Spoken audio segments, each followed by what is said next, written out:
So, hello. In today, I want to talk about how to actually scan and store values inside a variable. So, in order to demonstrate to why not to use the traditional methods of scanning things, especially if you are just scanning for different data types using a single scanner, um, is because of this.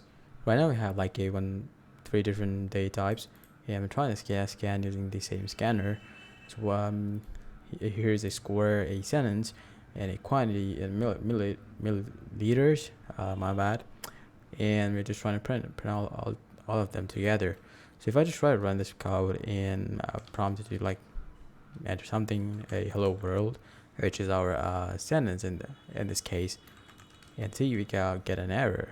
And the reason behind it is because when we enter any value, it also enters the POSIX terminal, or in our case, it's a Unix-based POSIX terminal, and plus the way how inputs are considered in many programming languages is that it kind of adds a extra character, termination, like a end of line or new line, sometimes actually called a new line character, is added.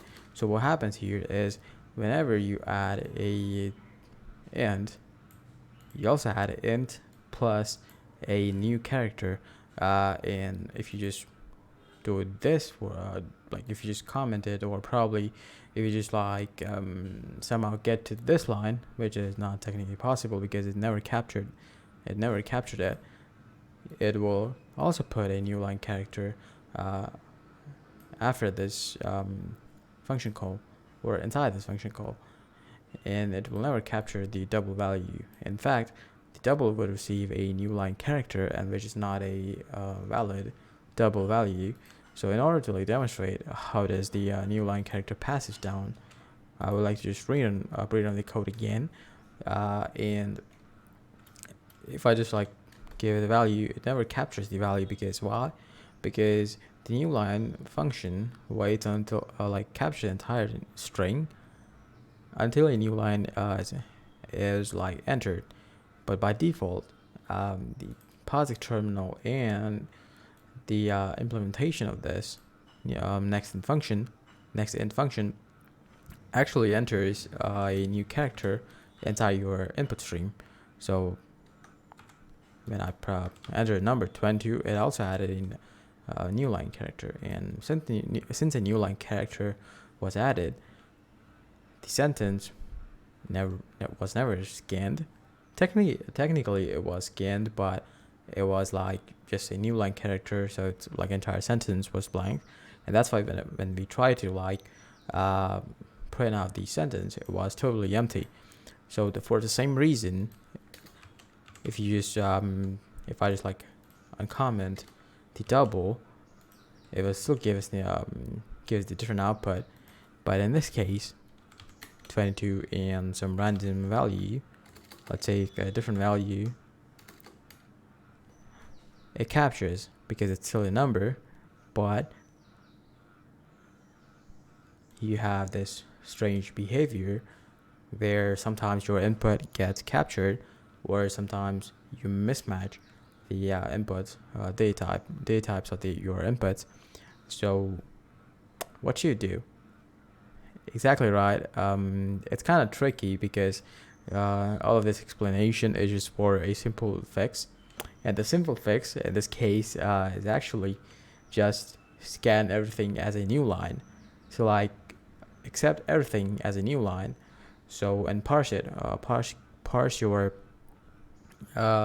values according to your requirements, or according to your data type requirements.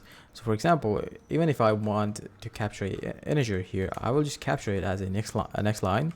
And what will I do is I'll just invoke a integer class function and call it as a parse int.